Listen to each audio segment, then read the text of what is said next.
26 de enero de 1962, el día que murió Lucky Luciano. Lucky Luciano tuvo una vida intensa, llena de momentos duros que lo templaron para convertirse en el mafioso italiano más famoso. Fue considerado el padre del crimen organizado. Peleó contra la muerte en más de una ocasión. Se codeó con Al Capone. Ayudó a Estados Unidos en la Segunda Guerra Mundial. Y organizó los peores crímenes dentro del sindicato mafioso. Luciano rompió con la tradicionalidad de la mafia siciliana y la organizó de tal manera que multiplicó las familias del crimen. Charles Lucky Luciano nació el 24 de noviembre de 1897 en Lercada Friedi, una ciudad siciliana. Su nombre real era Salvatore Lucania. Hijo de Antonio Lucania y Rosalía Caffarella, él tenía 4 hermanos: Bartolomeo, Giuseppe, Filippia y Concetta. El padre de Lucky trabajaba en una mina de azufre en Sicilia. Cuando Luciano tenía 9 años, migró junto a su familia a Estados Unidos, alrededor del año 1907. Se asentaron en Nueva York, en Manhattan, ya que era un destino popular para inmigrantes italianos.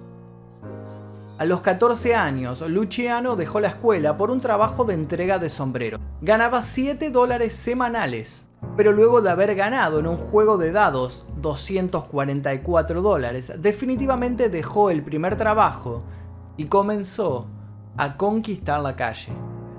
En su adolescencia, Luciano empezó montando su propia banda y se hizo miembro de la antigua Five Points Gang.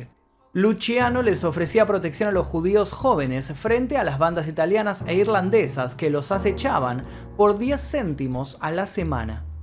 Es por esta época cuando Luciano conoció a Meyer Lansky, su futuro socio de negocios y amigo íntimo. La primera detención de Luciano por robo fue en 1911, pero solo le costó unos meses en un correccional. En 1915, a sus 18 años, fue sentenciado a 6 meses por la venta de morfina y heroína. A su salida del reformatorio se dice que comenzó su carrera criminal en la banda Five Points Gang, dejando de ser un simple miembro para encabezar el proyecto delictivo junto a Frank Costello. Su apodo de Lucky viene de afortunado y se lo ganó dadas las reiterativas experiencias negativas a las cuales Luciano sobrevivió desde que comenzó con su carrera mafiosa en Estados Unidos. Inmerso en negocios cada vez más oscuros, Luciano fue arrestado en varias oportunidades por agresión, robo, drogas y apuestas. Una de las palizas más fuertes por las que tuvo que pasar se trató de un secuestro en la calle, en la Sexta Avenida. Pasó un auto y 2 hombres a punta de revólver lo tiraron en el asiento trasero. Lo llevaron a un depósito, lo colgaron de un gancho de carnicero y se turnaban entre 3 hombres para golpearlo.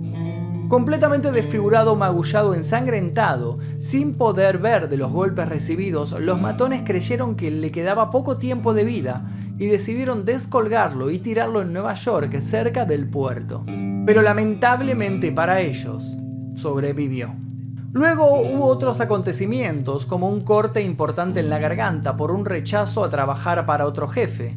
Evadió constantemente la ley, ya que fue arrestado 25 veces en un lapso de 20 años y nunca cumplió el tiempo en prisión gracias a acuerdos que hacía con el gobierno para exiliarse del país. Luciano, en cada golpe que le regalaba la vida, era cada vez más fuerte y sobre todo decidido a hacer lo que quería. Llegado el año 1920, la prohibición de bebidas alcohólicas, la denominada ley seca, llevó a los criminales a manejar el negocio entre las penumbras de la legalidad.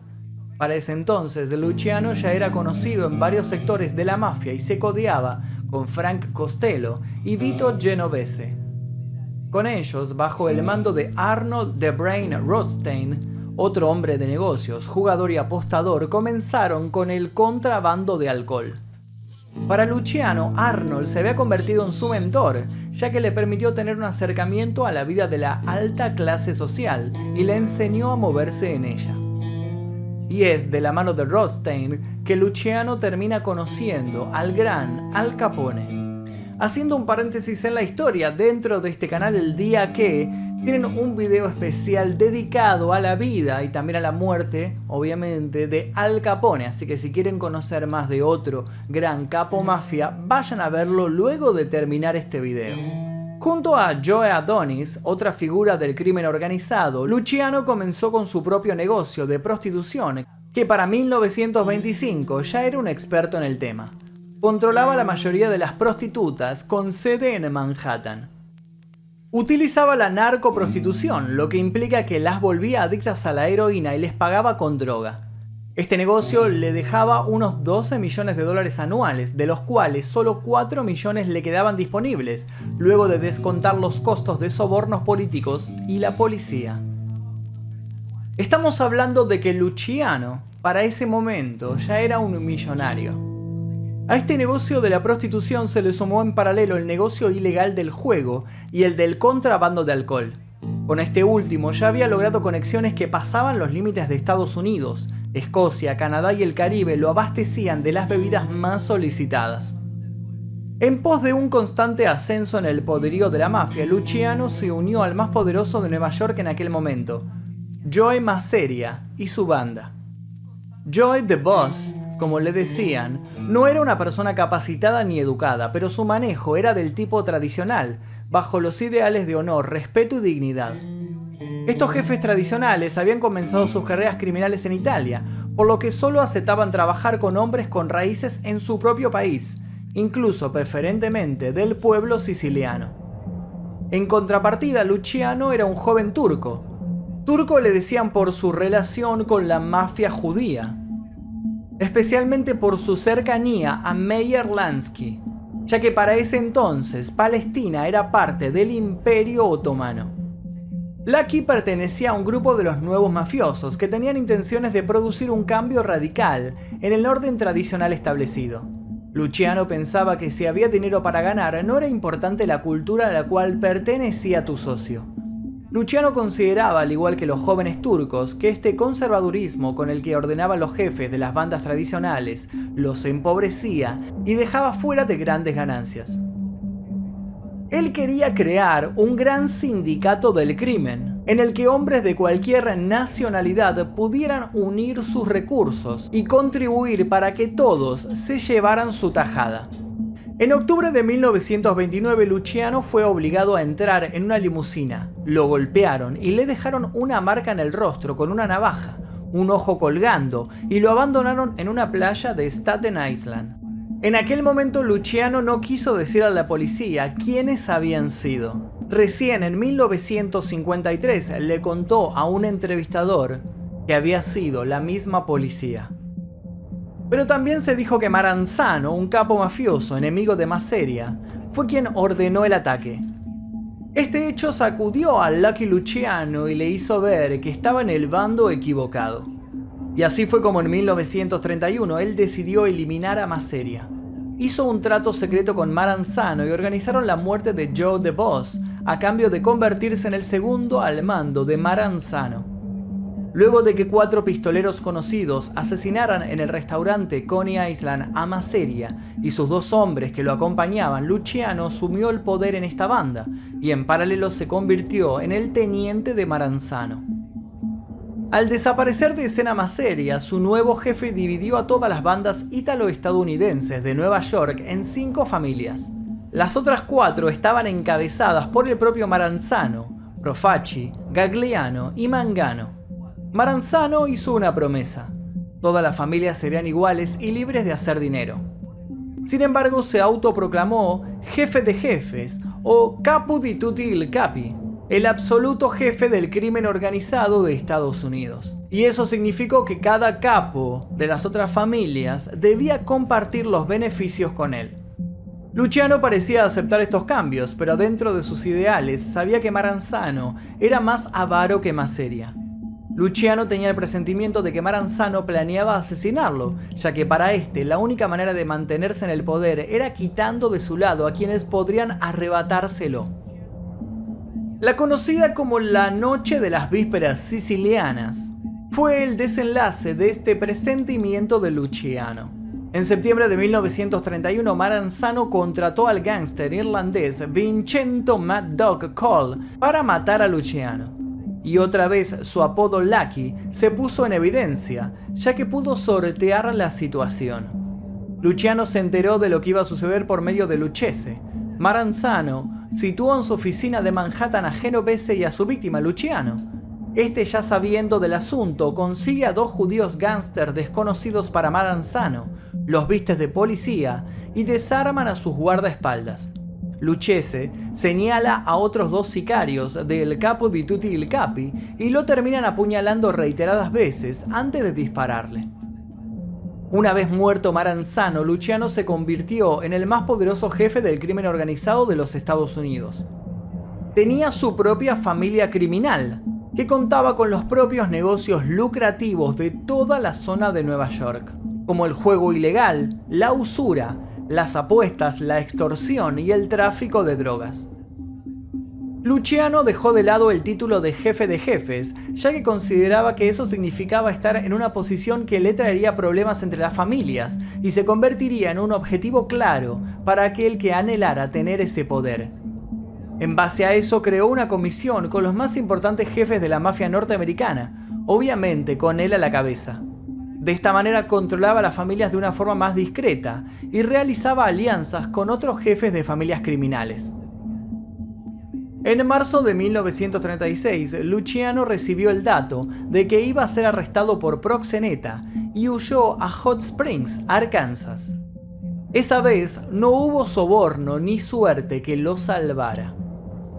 Fue llevado en un tren de vuelta a Nueva York junto a nada más y nada menos que 20 policías para evitar que la mafia intentase recuperarlo. Finalmente Luciano fue llevado a la cárcel sin fianza. En un juicio que duró menos de un mes, Luciano fue condenado por 62 cargos de proxenetismo y sentenciado de 30 a 50 años en una prisión estatal, junto con Bettilo y otros mafiosos del momento. A finales de 1936, Luciano fue trasladado a un correccional de Clinton en Nueva York. Le asignaron un trabajo en la lavandería y utilizó sus contactos para conseguir materiales y así poder construir una iglesia en la prisión. Costello fue quien quedó a cargo como jefe de la familia, pero en plena Segunda Guerra Mundial la Armada llegó a un trato secreto con Luciano. A cambio de la compensación de su sentencia, prometió ayudar con su organización a la Armada con sus contactos con las mafias. La inteligencia naval pidió su ayuda para desmantelar la red de espionaje alemán en Sicilia. En 1946, el premio de su cooperación con la Armada fue conmutar su sentencia por proxenetismo bajo la condición de que obligadamente se deportara a Italia. Luego de un viaje de 17 días en barco, Luciano llegó a Nápoles, dejando de lado a su querido Estados Unidos, país en el que residió desde sus 9 años. Luciano extrañaba su vida en Nueva York.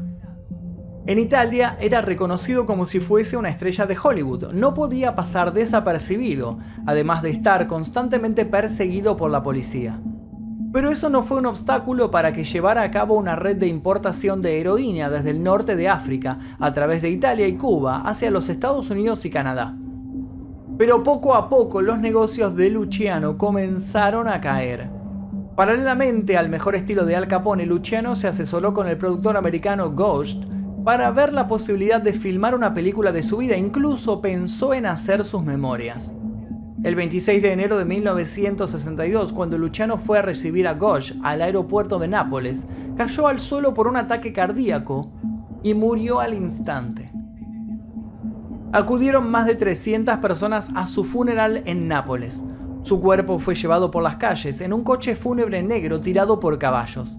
Gracias a un permiso del gobierno de Estados Unidos, los familiares lograron llevar el cadáver a Nueva York y enterrarlo en St. John's Cemetery en Middle Village, en la cripta familiar de los Lucania. Allí más de 2000 personas se hicieron presentes para rendirle homenaje.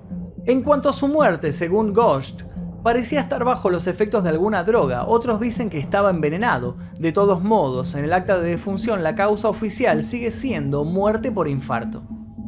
A pesar de su muerte, el personaje de Lucky Luciano cobró vida en varios libros, así también en series y películas. En 1973 se estrenó un film que lleva el nombre del mafioso como título y fue la obra que más se acercó a cómo fue su vida realmente. Y hasta aquí la historia de Lucky Luciano, uno de los mafiosos italianos más famosos. Si les interesó, los invito a ver también la historia de Al Capone que se encuentra en este canal. Además de eso, los invito a suscribirse si es que todavía no lo hicieron, activar notificaciones y les dejo un par de videos recomendados al final. Mi nombre es Magnum Mephisto y esto fue El Día Que.